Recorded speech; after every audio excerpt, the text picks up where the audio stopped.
Welcome, everybody, to Dead Talk Live. And tonight we welcome writer, director Richard Bates Jr. Richard, thank you for being here with us. How you doing tonight, man? I'm great. Thank you for having me. I really appreciate it. Richard has a new movie out called King Knight, which is out now, like I said. We're going to be talking about that in a little bit. But we're going to go to the beginning with Richard. We're going to go back to where it all started, and that is a great film that Richard wrote, directed, started out as a short, then it went on to a feature film called Excision. Now, we're going to break it down, bit by bit. The inception of Excision, it's such a unique story. I mean, actually talking to you for the first 2 minutes before we went live, I got a really good idea of how you thought that up. But I want you to tell the story. How did the story of Excision come to you? My gosh. So it was getting old, man. That was it 2007, I think. I don't know. I was kind of trying to write a horror satire about where I grew up while I was still sort of feeling all those feelings. And it was my senior thesis project in college. And then um, I came out here with it and I tried to, I had a feature version prepared. It was all sort of part of the plan. And no one liked it. So, I went from meeting to meeting to meeting. No one was into it. So what I did was I PA'd for a few years and I raised all the money myself with a bunch of my friends. I mean, Excision's got like 40 producers. Wow. I was in high school. I was like the kid running around with a camera. I used to go to film camp. Okay, so like it was all I ever wanted to do. And so all these people from back home, sort of in Virginia, were incredibly supportive and all came together and we made it happen. And it was just unbelievable. We finished the movie. I bought bunk beds and put them in my living room because a bunch of my friends from college and high school flew out to work on it with me. And then the rest of the crew was a lot of students, like freshman film school students. Um, and yeah, I dropped this DVD in a box and I found out, I guess, a few months later that it was going to premiere at Sundance. And I got to have a career. And that was really how it happened. That is great.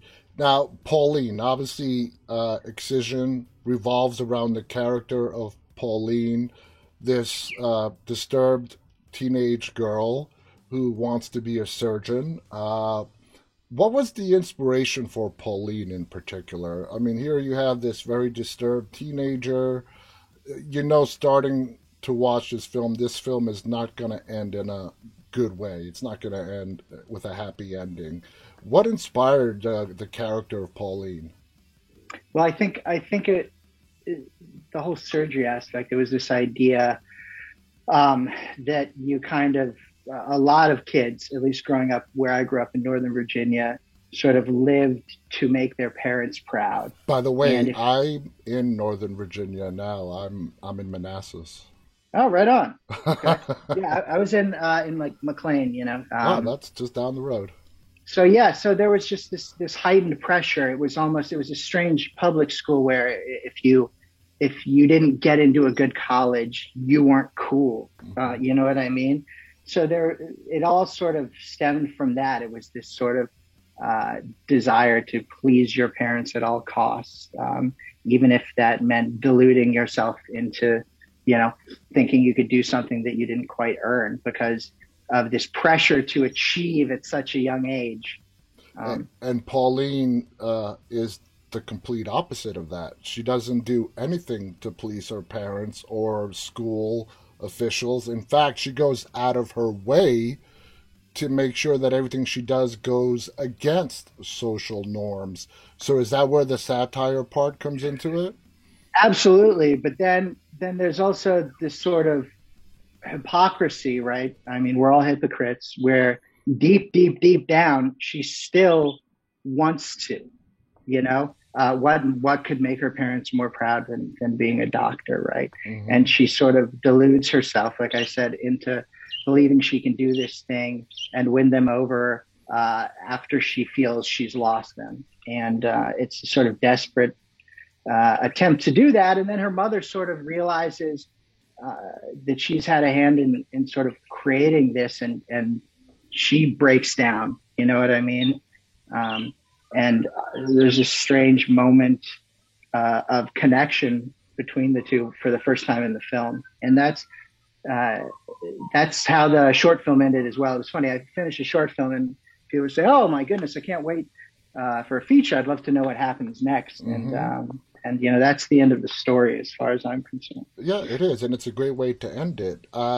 When going from short to feature, it's happened quite a bit. It's launched plenty of careers, propelled a lot of careers.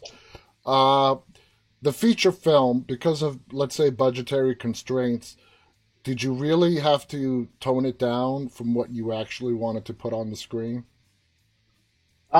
No, because I wrote with the budgetary constraints in mind. I mean, I always do, just because each one of these movies, they're kind of, I have this sort of dream of looking back someday on watching these movies when I'm old, and it's sort of chronicling my life, if you will, sort of, like Excision, high school, suburban gothic, like post-collegiate malaise, trash fire, trying to figure out how to become an adult, what that means, all these things. So, Tone Deaf, sort of a response to all the political turmoil going on at the time, and confusion, and then this is sort of King Knight is kind of about taking that next step into fatherhood. So, I always write them so that if I can't get the budget I want, I can figure out a way to go make it regardless. Because I've never had the budget I wanted for anything, but Yeah. it's never stopped me. I like creating things, and you can usually always figure out a way. Exactly. Outthink the obstacle. Now let's talk about the casting. With Excision, you picked Anna Lynn McCord, who was supposed to play this socially awkward teen, Pauline. How do I phrase this? You guys really have to work hard in the makeup chair to make Anna Lynn appear as a socially awkward teenage girl. She's a beautiful woman, basically. Uh, what was it about her that you saw that made her perfect for the feature film to play Pauline? Well, I mean, she'll be the first to tell you. At first I didn't want her in the movie. Mm-hmm. She's this beautiful girl at 90210. I said, hell no. And I mean, can you imagine the sort of the audacity of like a 27-year-old who'd never made a movie before doing that? But I did, and she really, really wanted to do it. And I was working with a few other actors from her agency, and they said, look, just go have lunch with Anna Lynn, just knock it out. She really wants to do this, please. And I said, okay, I'll do it. And I met her at some restaurant. I don't know where the hell it was, but she came in character. I couldn't recognize her. Wow. And She we must had have so really much. wanted the part. Yeah, it was really exciting how much she related to Pauline, and she had sort of the similar sort of childhood in certain ways. And I remember pushing it and being like, you're gonna have to cut your hair. I don't know, your show's not gonna let you do that. And she took a knife off the table, and she started cutting her hair off, her real hair. Jeez. And I just said, oh my goodness, this is Pauline. You can't And, say no now. And now, Anna Lynn and I are like as close as any friends could be. We both sort of went through that whole process together. It was wild, and she was amazing. And Yeah. and we even were able to use this sort of certain aspects of her beauty in the fantasy sequences, where it was sort of how she grew to see herself. Yeah. her mind. So. Speaking of the fantasy sequences, that's what makes this sort of like for me, like an artsy type horror movie. Very graphic sequences of her blood involving different characters, the whole sex scene, and how and that wasn't a hallucination or a dream scene, that actually happened. But what you added quite a bit of blood in this movie. Uh, is that how you always wanted to go? What was the background for all that? Well, that was something that I wished I could have had even in the short, right? Um, but with the short, there's just super budgetary constraints. Mm-hmm. I know we shot the movie or the short film in 7 days. We shot the feature in 27. Hilariously enough, we shot my latest feature, King Knight, the entire feature in 9 days. Wow. So 2 days longer than my short film in college. But I remember it was very important to me, this sort of blood splatter by way of Jackson Pollock thing. This is beautiful, beautiful blood. And I'd always wanted to sort of make that movie. And when we figured out a way to pull it off, the motel scene is based on a true story, bits and pieces of it. Oh boy. But in case my mom's watching this, we will not better get into details. Yeah, better stop there on that one. Matthew Yep. Gray Gubler. Yep. Okay, he was in Excision, and he's also the star of King Knight. When Mm-hmm. Excision got made, he had Criminal Minds was well into 7 years in its prime hit show. Matthew has been on it from day one to the very last episode. Was Criminal Minds what made you go after Matthew? Did you guys know each other? Actually, it's so I had my friend from Virginia. I lived out here with 4 or 5 friends who grew up. We went to different colleges, but after school we all moved out here together. And we got this little house, sort of island of misfit toys type thing. And he was a production assistant on the show Criminal Minds, and I was looking for a casting director, and he gave me the information for the casting director of the show that he worked on. So I just called him. I was pretty fearless 27-year-old. You know what I mean? Yeah. I just walked in there, and I met with the casting director, and he agreed to do the film. And he said, we're talking, and he was like, man, you're a really weird kid. There's this really weird kid on this show, and I think you guys would be good friends. And I was like, oh, that's all right. And then he's like, no. He walked me on set, like your first day into kindergarten. Like, truly embarrassing. I was actually angry. And Matthew's shooting a scene. He's like, Matthew, this is Ricky. You guys are going to be friends. And Matthew was like, okay. So I went home, and at like 5 p.m. I got a call from Matthew, and he was like, hey man, let's go drink some whiskey. And I said, okay. And we went out and we drank some whiskey, and honestly, he's been one of my best friends ever since. He's like an older brother to me. He was the ordained minister at my wife and I's wedding. Wow. He's truly one of the best people I know. And like I mentioned, I mean, Criminal Minds, when Excision came out, at least, was 7 seasons. I mean, it was to call it a hit show is an understatement. His character Spencer was one of the most popular characters. Are you sure you're not leaving it? Because something doesn't fit there. I mean, here's this. I'm not leaving anything out. He went to the same. We both went to NYU, but he was older than me. I never met him at school or anything. That's quite literally what happened. That is so cool. He sounds like a really down to earth guy. I mean, he is. I had my friends from Virginia. The first night we hung out, I had my friends from Virginia meet us at this bar, and he crashed on our couch. So it's completely down to earth, and I've never known anyone who works harder and deserves his success more, Yeah, quite yeah. frankly. I mean, he's in a sort of an elite club to be on a hit show for 15 years from day one to the very last day, and there are not that many people that can say that. Then Um, he still, as you see from his filmography, still supporting all these independent filmmakers too. So that is so great. So it was a no-brainer when it came to King Knight.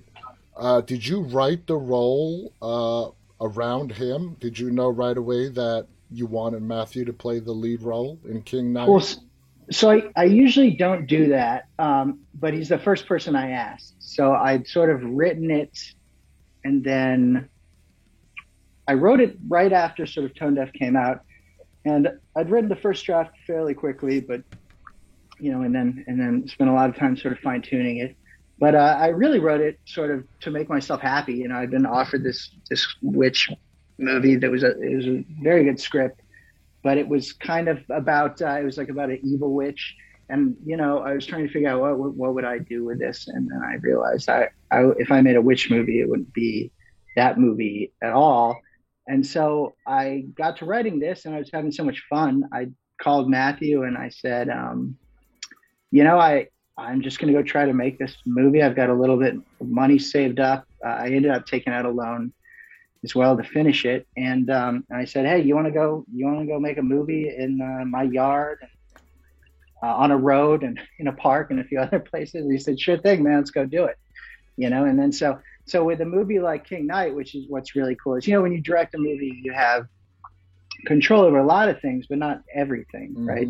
Hmm. So casting is always the most important thing to me. So it's something like this, the same way things went down with Excision, I had full control over the casting, and even with King Knight, I mean, I was dealing directly with all the agents. I negotiated the actors' contracts and all that stuff.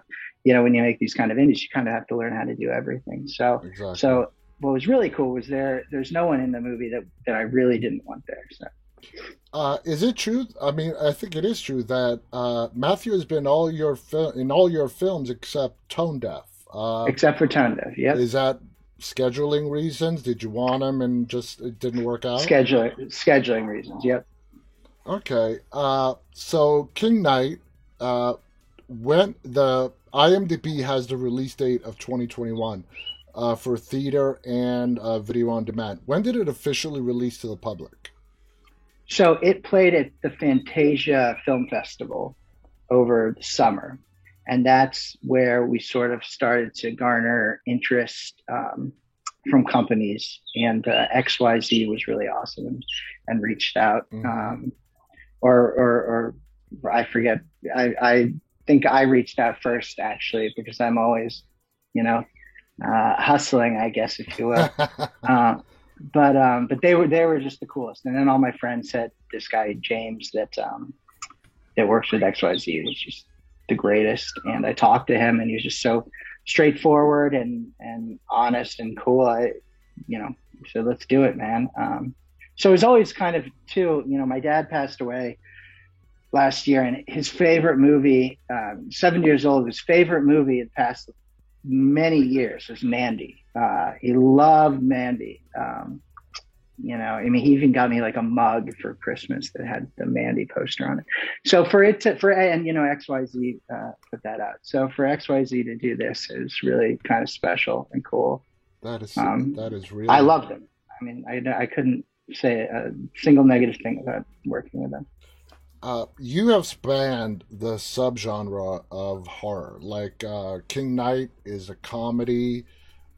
Excision, man, shoot, I wouldn't even know how to categorize that. Do you like not pigeonholing yourself into a particular subgenre in horror? Do you like to explore everything? You know, like movies like Excision, King Knight, which is lighthearted, and continue doing different stuff, and maybe even go outside of horror one day. Yeah, I mean, I'll be honest. My favorite genre of movie is horror for sure. I mean, it's especially growing up. I mean, that was I go back to my dad. We would go to Blockbuster and rent all the horror movies. He would watch all the like gory horror movies with me. He's awesome. Um, and so and then at NYU, I was certainly the only person in my class who attempted to make a horror movie. Most at the time, I don't know how maybe I don't know hip horror was at the school, but it was always my favorite. And so now when I make movies, I almost don't necessarily think about um, genre at all. It's just horror is always there because I love horror so much. You know what I mean? Hmm. I try to kind of keep things as idiosyncratic as possible and try to make them feel like, sort of living uh, things. Because I love more than anything the movies from directors where when I watch them, I feel like I'm in a human's brain. Like this Yeah. could never have been, you know, mass manufactured or anything. I'm literally getting a glimpse into someone's head, and that was always what excited me so much about delving into directors' filmographies and all that stuff. I really love that, so I really try to err on the side of this of giving you a glimpse into what I'm going through at the time I'm making it almost.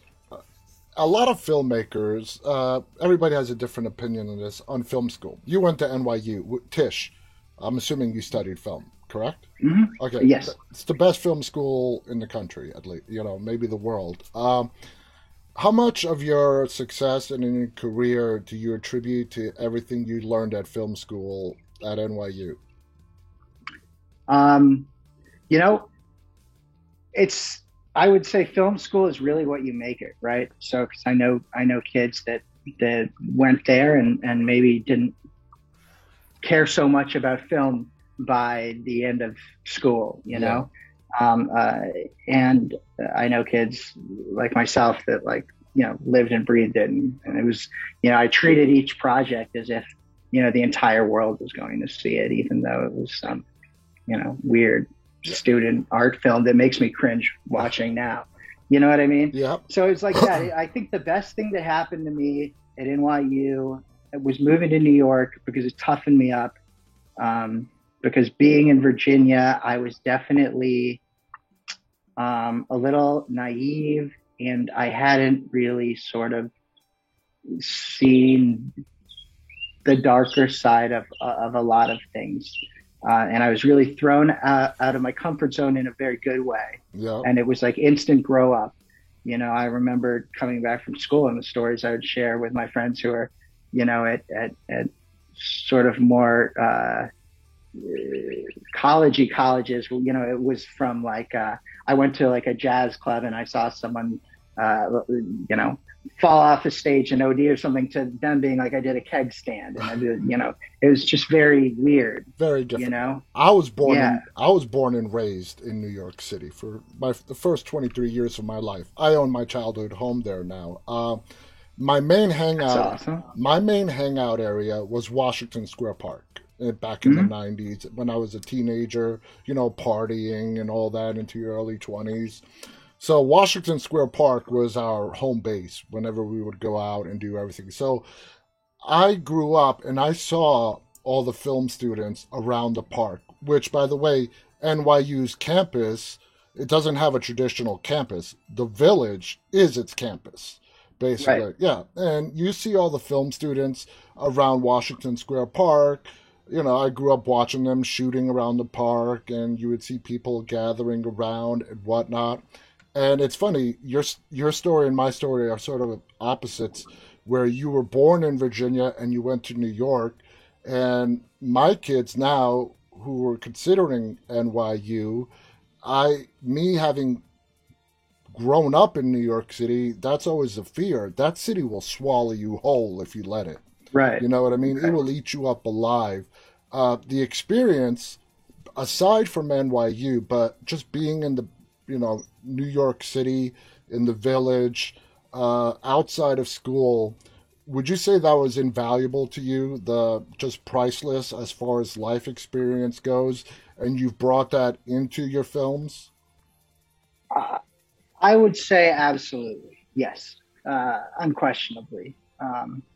I mean, I think it's probably one of the most important things that ever happened to me. I mean, growing up, I loved movies so much because it was kind of like traveling. Yeah, I could watch this movie and travel to this country and watch this movie and hang out with this type of person, and then I'm in New York, and everything is readily available to me. I it was so exciting, and you're so young, you're fearless, Yeah, and you're invincible. And then you get a little older. Sorry, I'm in LA. There's helicopters flying. that's okay. Uh, but and then you get a little older and you think, oh, what the hell was I thinking? I mean, I could have died like 1,000 times, Hmm. but it was invaluable, and I love my sort of quote unquote sheltered childhood, and I love my gift of being able to sort of explore New York City too, And come into your own. and find myself, I guess. Yeah. King Knight, of course, Matthew Gray Gubler is the star. He plays the character of Thorn. His co-star in the movie is Angela Sarafin. Angela has been doing a lot of work lately. I interviewed another writer director recently who had her in his film. The movie was called Caged. She was also in another film that came out, Down by the Bayou, or Out in the Bayou, I believe it's called. She is a great actress. How hard was it for you to find Willow for King's Knight? Well, Willow was so important because it's so important to balance um, Matthew and the character of Thorn with someone who was a very sort of grounded, dramatic actress. You Yeah, know what I mean? Especially because a lot of the comedy stems from taking everything, at face value, and treating everything at, even the smallest stakes sort of things as if they were high stakes, right? So to find Angela and then meet with her and become friends with her was just, you know, truly, she's one of the kindest people that I've ever met. And we had a Wiccan on set, and at the end asked her if she was a practicing witch, and was just completely convinced. It was, because I just want to make sure that even when we're satirizing something, that it was sort of in, not being mean. So I went to, I had my friends who are witches read the script, and then we did a lot sort of in order to sort of walk that fine line, right? So Angela, I mean, I hope to work with again. I hope to work with her on a million movies. She's become, a great friend, and she makes so much of King Knight work. She makes so Hmm. much of the comedy work. Absolutely. King's Knight, like you said, it sort of pokes fun at sort of the new age witch culture. What made you write about that in particular? What was the inspiration for for King Knight?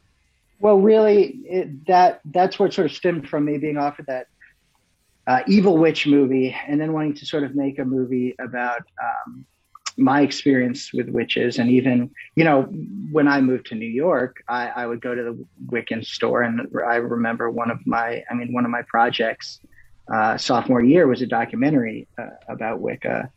And a lot of my books in my library are still about that. So I feel like, I've been doing research on it for as long as I can remember, just because it's always the religion in and of itself has always really appealed to me. And Hmm. everyone's been, who I've met who's a practicing member is so kind. So the idea, one of my heroes, John Waters, would say, if you want to change somebody's mind, make them laugh.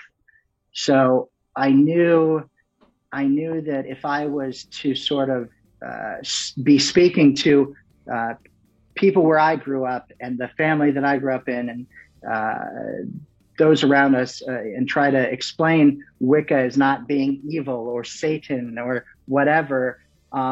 It was to sort of win them over with these kind of characters, right? Hmm. Uh, so and then and people hate being told what to believe and how to think, right? So I know I couldn't be reverential like 100% and be like, this is the religion, this is the way. You Hmm. know, that's an immediate turnoff, I think, for everybody, especially these days. So really, the message of the movie, right, is that we're all searching for the same answers to the same questions at the end of Exactly. And you're absolutely right. If you go up to somebody and say, I'm a practicing witch, it's an automatic negative connotation. Okay? You're a right. witch, you know? So especially in all Yeah. in most of the country. I mean, let's go back to the Wizard of Oz. Let's go back several hundred years to the witch trials that have went on. It's just a negative connotation. Have you received a lot of positive feedback from the Wiccan community on what you were trying to do? Yeah, I really have. I've been so sort of grateful. It's from the script stage onwards. I had my friends who are witches read it and sort of fine tune jokes, so that they were so that I was being sort of funny, but as Hmm. considerate as possible too. So that was always important to me, and even though we're sort of riffing on things and certain rituals and whatnot, I think if you're a practicing Wiccan, you see a lot of research went into the movie, and of course it's really funny because the coven in King Knight are eclectic Wiccans, right? So they're Hmm. pulling from all these different sort of religions too, and but even Wicca has its traditionalists who don't believe in the eclectic Wiccans and all Hmm. that stuff. So it really is like so many other religions in that aspect. Um, but but truly, I've never met a group of members of any religion as kind and sweet as Absolutely, Wiccan. absolutely. As a writer, do you have like a ton of scripts that are ready to go, or do you like to write a particular screenplay and then try to get it made before writing something else? I write to film make, so I try to I try to write what I'm feeling at the time, almost as if it's like a mad diary entry of sorts, masked in the guise of a film, and then I just go out there and figure out a way to make it. Would you be And open to somewhere down the line as your career progresses to selling a script, letting somebody else direct it, or no? I mean, you wrote it, you want to direct it. I definitely I never want to say never, right? So I don't want to like limit myself in that way, but I certainly get the most joy out of making these personal things. I think I know so many people that are indie filmmakers as a stepping stone, right? It's a Yeah. stepping stone to get to the next thing. And all my heroes are lifelong indie filmmakers. I want to be a career indie filmmaker. And, if I can keep a roof over my head and do that, that's what I want to do. I'm not. It's not sort of I'm not treating this as sort of, the next rung on the way to the top of the ladder. No, yeah, That you're not doing this for glory or riches. You're doing it because you love it.